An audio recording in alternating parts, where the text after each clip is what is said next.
Hello viewers, কি অবস্থা সবার? আশা করছি সবাই ভালো আছেন। আপনারা তো নিশ্চয়ই এনায়েত চৌধুরীকে চেনেন। তার আজকের এই ভিডিওটা যদি আপনি না দেখে থাকেন তাহলে লিটারালি আপনি অনেক কিছু মিস করে ফেলেছেন।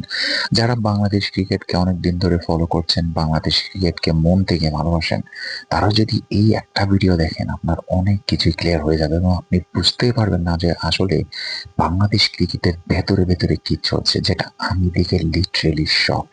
ও মাই গড, এই ভিডিওটি আসলে আসলে আমি কি বলবো যে one of the best creation of Enayet Chowdhury. এবং তার এই যে রিসেন্টলি যে স্ট্যাটাস একটি দিয়েছেন সেটা আপনাদেরকে দেখাচ্ছি। তিনি লিখেছেন এখানে, আজকে আহ আজকের এক ভিডিও দিয়ে আমি যে পরিমাণ মানুষের ভালোবাসা আর দোয়া পাইলাম, অবিশ্বাস্য ভাই।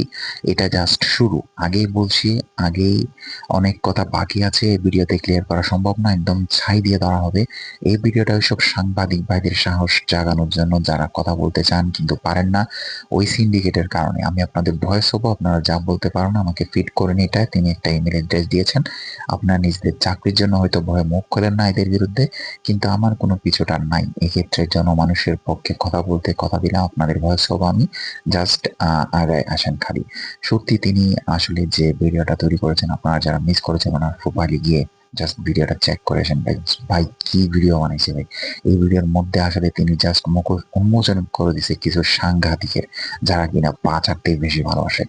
এরকম তিনজন টপ লিস্টের দালাল সাংবাদিক রয়েছে। তার মধ্যে হচ্ছে নট আউট নোমান, আর একটা হচ্ছে রিয়াসাত আজিম আর দেব চৌধুরী। তিনজনকে জাস্ট উড়াই দিছে। এবং আসলে পুরো ভিডিওটা দেখলে আপনারা বুঝতে পারবেন।